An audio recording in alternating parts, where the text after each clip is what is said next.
Regardez vos mains. Regardez votre reflet dans le miroir au petit matin. Vous sentez ce ralentissement, cette discrète érosion de votre vitalité que vous tentez de masquer par le silence ou par des recherches nocturnes désespérées sur Internet. Votre corps ne vous trahit pas, il vous parle, mais vous avez choisi d'ignorer ses cris.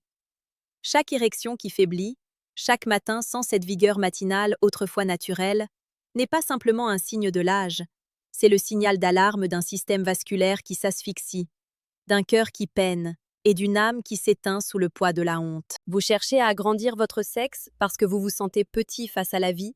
Vous cherchez une solution miracle, un objet, une pompe, une méthode secrète pour retrouver ce que vous pensez avoir perdu. Mais la vérité est bien plus brutale. Si vous continuez à chercher une réponse mécanique à un problème de vie, vous finirez par briser le dernier lien qui vous unit à votre masculinité. Le corps ne ment jamais. Et aujourd'hui, je vais vous forcer à l'écouter, non pas pour vous juger, mais pour vous sauver de l'illusion. Bienvenue dans cet espace de vérité. Ici, nous ne parlons pas seulement de chair et de muscles, nous parlons du temple que vous habitez. La médecine moderne a trop souvent oublié que l'homme est un tout, une harmonie fragile entre le sang qui circule, les pensées qui s'envolent et l'esprit qui anime le tout. Comme le disait le grand Galien, médecin des empereurs et philosophe de la nature, la fonction de chaque organe est le reflet de l'équilibre de l'esprit, et nul ne peut guérir le membre sans soigner l'âme qui le commande. Je suis le docteur Myria, urologue, et ma mission est de vous ramener à cette unité. Vous êtes ici parce que vous vous interrogez sur l'agrandissement, sur la puissance, sur ce que signifie être un homme après 60 ans. Nous allons plonger dans les profondeurs de l'anatomie, là où le sang rencontre l'oxygène, mais nous allons aussi voyager dans la sagesse ancienne, là où la conscience du corps devient le remède ultime. Ce que je vais vous révéler aujourd'hui n'est pas une recette de charlatan, c'est un protocole de renaissance. Un voyage qui commence ce soir, juste avant que vous ne fermiez les yeux. Entrons dans le vif du sujet, là où la science doit trancher les illusions. Le marché de l'agrandissement du pénis est un empire bâti sur l'insécurité masculine. À domicile, vous voyez fleurir des méthodes comme le gel king, les extenseurs mécaniques ou les pompes à vide. En tant qu'urologue, mon devoir est d'être d'une honnêteté tranchante. Le gel king, cette méthode de massage par traction, est une hérésie médicale. En exerçant des pressions excessives sur les corps caverneux, vous ne créez pas de nouveaux tissus, vous provoquez des micro-déchirures de la tunique albuginée. Ces déchirures cicatrisent en formant des plaques fibreuses.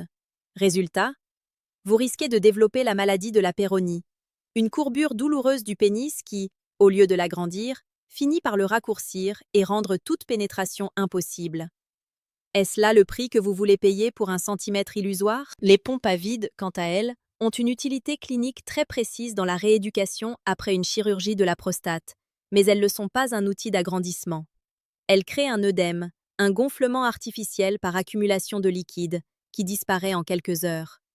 Pire, une utilisation prolongée endommage les valves veineuses, menant irrémédiablement à une impuissance définitive. La seule méthode d'agrandissement réelle est chirurgicale, consistant à sectionner le ligament suspenseur pour libérer la partie interne du pénis. Mais cette opération ne modifie pas la taille en érection et comporte des risques d'infection et de perte de stabilité. Alors pourquoi cette obsession? Parce que vous confondez la taille avec la puissance. À plus de 60 ans, la question n'est pas d'avoir un organe plus long, mais d'avoir un organe capable de se remplir totalement de sang, d'être rigide, chaud et vivant. Le véritable agrandissement, c'est l'optimisation de votre flux vasculaire. C'est faire en sorte que chaque millimètre de votre anatomie soit irrigué par une vie nouvelle. Dites-moi en commentaire, en toute honnêteté, avez-vous déjà été tenté par l'une de ces méthodes mécaniques par peur de ne plus être à la hauteur? Votre partage peut aider d'autres hommes à sortir de l'ombre. Avant de vous donner le protocole de nuit, nous devons comprendre pourquoi votre puissance a décliné.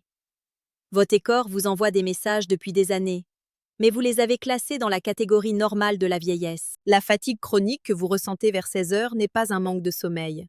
C'est souvent le signe d'une baisse de votre taux de testostérone et d'une résistance à l'insuline qui encrasse vos artères.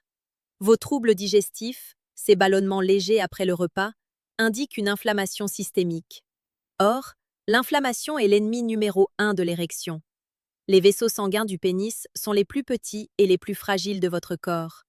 S'ils sont enflammés, ils ne peuvent plus se dilater. Imaginez Jean-Pierre, 64 ans, l'un de mes patients.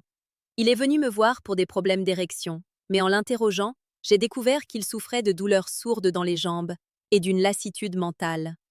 Il pensait que c'était le poids des ans. En réalité, son corps criait que sa circulation était bloquée. Son alimentation riche en sucre transformé et son manque de sommeil profond avaient transformé son sang en un liquide visqueux, incapable de remplir les corps caverneux de son pénis. C'est ici que la connexion entre santé mentale et corps devient évidente.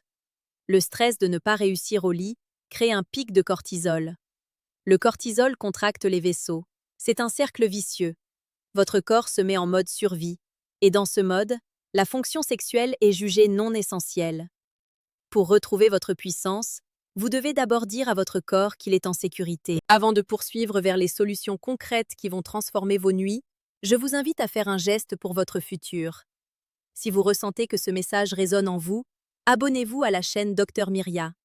Vous y trouverez des contenus rares, mêlant urologie de pointe et sagesse ancestrale, pour ne plus jamais subir votre santé, mais la piloter avec conscience. Nous y voici. Comment faire pour qu'à plus de 60 ans, votre corps retrouve sa vigueur? Tout se joue dans les 2 heures précédant votre sommeil. Le sommeil est le moment où votre corps produit le pic de testostérone et répare l'endothélium, la paroi interne de vos vaisseaux. Le premier secret est thermique. La chaleur est l'allié de la circulation. Avant de dormir, prenez un bain de siège chaud, mais pas brûlant, pendant 10 minutes. Cela provoque une vasodilatation pelvienne profonde. En augmentant la température de la zone, vous forcez le sang à circuler dans des capillaires qui sont peut-être restés fermés toute la journée.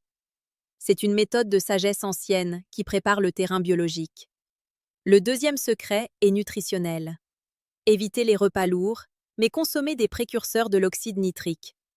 Un verre de jus de betterave ou une poignée de noix de Grenoble 2 heures avant le lit. L'oxyde nitrique est le gaz qui ordonne à vos artères de s'ouvrir. Sans lui, aucune érection n'est possible. Chez l'homme de plus de 60 ans, la production naturelle d'oxyde nitrique chute de 50%. Vous devez aider votre corps. Le troisième secret est respiratoire. Pratiquez la respiration diaphragmatique. Allongez, inspirez par le nez en gonflant le ventre, puis expirez lentement par la bouche. Pourquoi? Parce que cela stimule le nerf vague, fait chuter le cortisol et libère les tensions du plancher pelvien. Un plancher pelvien contracté est un barrage qui empêche le sang d'entrer dans le pénis. En respirant ainsi, vous ouvrez les vannes. Enfin, l'obscurité totale est capitale. Sans elle, pas de mélatonine. Et sans mélatonine, le cycle de la testostérone est brisé. Vous devez dormir dans un sanctuaire de noirceur. C'est ce protocole simple, mais profond, qui permet à des hommes de 60, 70 ans de retrouver une fonction que l'on croyait éteinte. Ce n'est pas de la magie, c'est de la biophysique appliquée avec amour pour soi. Pour aller encore plus loin dans cette écoute de soi, j'ai conçu un outil particulier. Si vous sentez que votre corps vous envoie des signaux que vous ne comprenez pas encore, je vous invite à cliquer sur le deuxième lien en description pour télécharger mon guide gratuit intitulé « Écoute ton corps avant qu'il ne crie ». C'est une boussole pour votre bien-être. Je me souviens de Marc. Marc avait 68 ans lorsqu'il est entré dans mon cabinet. Il ne regardait plus sa femme dans les yeux. Il se sentait diminué, presque transparent. Il avait essayé toutes les pilules bleues du marché, mais elles ne lui apportaient qu'un mal de tête et une érection mécanique, sans âme, qui lui faisait peur. Nous avons travaillé sur son hygiène de vie, sur ce protocole de nuit, mais surtout sur son dialogue intérieur. Je lui ai appris que sa puissance ne venait pas de sa capacité à performer comme un jeune homme de 20 ans, mais de sa capacité à habiter son corps avec présence. En prenant ses bains de siège, en respirant consciemment, Marc a recommencé à sentir la chaleur dans son bassin. Il a recommencé à percevoir les signaux érotiques de son corps, non plus comme une exigence, mais comme un plaisir. Un soir, après quelques semaines de ce protocole, il a ressenti cette poussée de vie qu'il croyait disparue. Ce n'était pas l'érection furieuse de la jeunesse, c'était une puissance calme, durable, habitée. Il m'a dit plus tard: « Docteur, je n'ai pas seulement retrouvé ma sexualité, j'ai retrouvé ma place dans ma maison. C'est cela que je veux pour vous. Que vous compreniez que votre corps n'est pas votre ennemi. Ces erreurs d'hygiène de vie, ce stress, cette alimentation transformée, Ce sont des voiles que nous pouvons lever. Nous arrivons au terme de cette rencontre, mais c'est ici que votre voyage commence. L'agrandissement du pénis à domicile n'est pas une affaire d'appareil ou de manipulation dangereuse. C'est une affaire d'agrandissement de votre conscience. En prenant soin de votre système vasculaire, en respectant votre cycle de sommeil, en nourrissant votre corps avec ce qu'il attend, vous permettez à votre masculinité de s'exprimer pleinement, quel que soit votre âge. 60 ans n'est pas une fin, c'est l'âge de la maîtrise. L'âge où l'on ne court plus après la performance, mais où l'on savoure la puissance de l'être. Ne laissez plus le doute ou la honte dicter vos nuits. Appliquez ce protocole dès ce soir. Observez la chaleur, écoutez votre souffle, respectez votre repos. Si vous avez trouvé de la valeur dans ces mots, si vous sentez que ce mélange de médecine et de sagesse est ce dont vous aviez besoin, alors rejoignez-nous officiellement. Abonnez-vous à Dr Myria pour continuer à recevoir ces enseignements qui honorent la vie dans ce qu'elle a de plus intime et de plus puissant. Est-ce que vous allez essayer ce bain de siège et cette respiration ce soir? Est-ce que vous sentez déjà ce petit espoir renaître au fond de vous? Dites-le moi en commentaire. Je lis chacun de vos messages, car chaque homme qui se réveille est une victoire pour la vie. Prenez soin de vous, écoutez votre corps, et souvenez-vous, la puissance est un murmure qui devient un cri quand on sait enfin l'écouter.